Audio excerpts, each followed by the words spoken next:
Okay, welcome back to Voice Building Junkies. In this episode, we're going to learn why SOVT, semi-occluded vocal training exercises, are better for developing your vowels than open mouth vowel training. That's what I'm going to argue here. I'm going to show you why. Okay, this is my drawing of a human head. That's the tongue, that red part, okay? So, vowels aren't formed. They're not formed in the breath engine. They're not formed at the vocal fold level. It'll come up in classical training where they'll talk about, they think it's more of an imagery thing that the vowel is formed at the vocal folds, but for the most part, no. All vowels are exactly the same up until the sound waves make the turn in the back of your throat and pass over the tongue. So right up to this point, the sound is the same.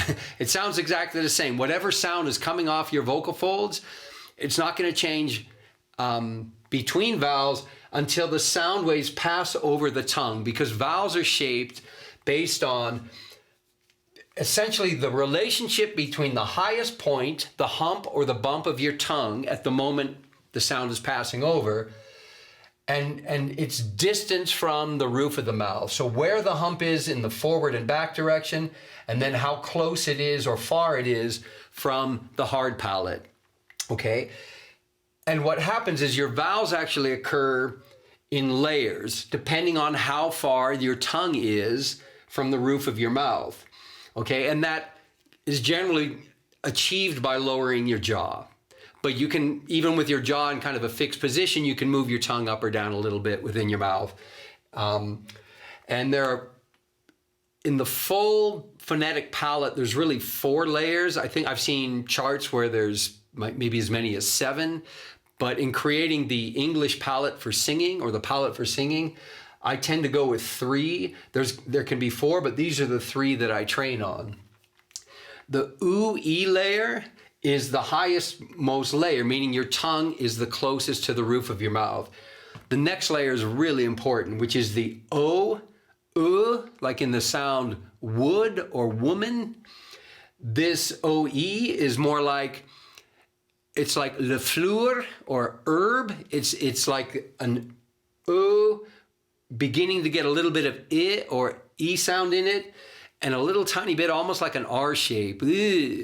And then this is the bright Italian which is actually closer to the I, like in sit or mit, okay? And then so your mouth is a little bit open, more open. And then the final layer is the ah and the like cat. And this is the bright Italian ah, not the rounded back, somber American ah that we need to get rid of, okay? And so what happens is, and I'm going to talk specifically about this device, is when this is in your mouth. And so one of the things you can vary, I'm going to be doing demonstrations. I got a few complaints. I'm going to be recording demonstrations, but I do those at night. Well, I haven't done them before, but I plan to do them at night when I'm training and warming up and all of that. Okay.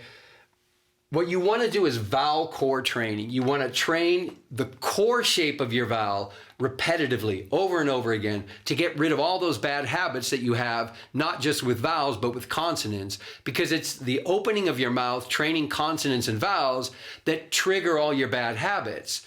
So the idea is we want to correct our bad muscle habits, and you can only correct bad muscle habits through repetitive training. Okay? So what we want to do is we want to train the core, because your vowels have about 95% of everything you do: breathing, sound making, the open throat, the raising and lowering of your larynx. None of that changes the vowels. What changes the vowels is your tongue relationship to the roof of the mouth.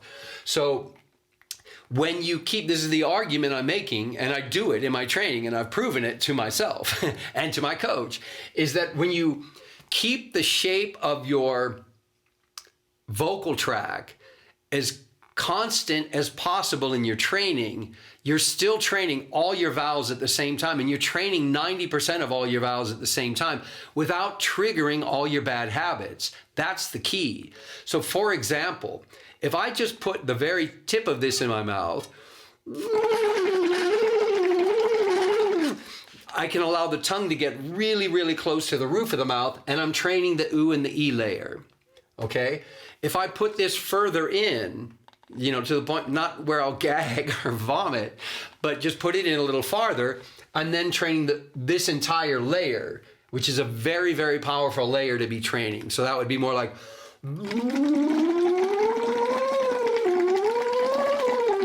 That's where a lot of your strength comes from. So when you're going like for really strong high notes on the oo or the e, you're probably gonna drop them a little bit into this layer because you get a combination of strength, but you still get that brightness. And these are the two layers that are the easiest to ring as well. And then the ah and the ow, well, they're basically built off of these. The foundation, like if you study, say, Jerome Hines, Jerome Hines or Jack Livigny, they talk about the oo-e layer is by far the most important layer because it's present in all the other vowels. Even when you're singing an ah, the oo and the e is present in there. And then the ah, well, the ah can be achieved by opening the mouth a little further, and then you have issues with twanging and things like that. But the ah, I can even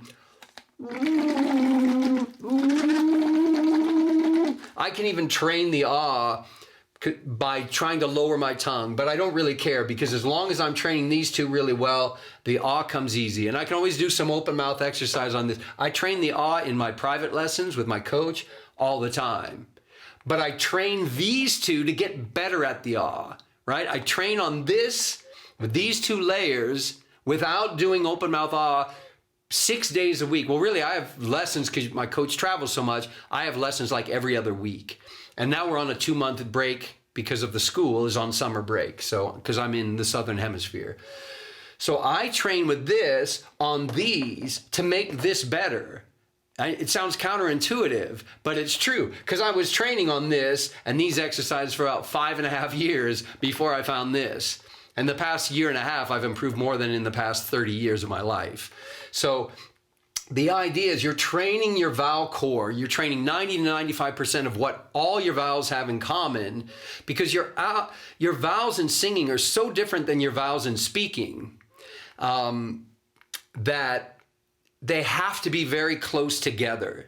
So you're talking about moving your tongue millimeters to change from one vowel to another.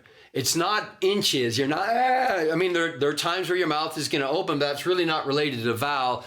It's relating to navigating some of the acoustic changes in your throat that happen as you move from low notes to high notes and back down. Okay, so hopefully that made sense. But the idea here is you're training the core, you're using this device and other semi-occluded exercises to hold all of those articulators constant so they don't trigger all your bad habits. And so you can do repetitive muscle training to turn those bad habits into good habits, okay?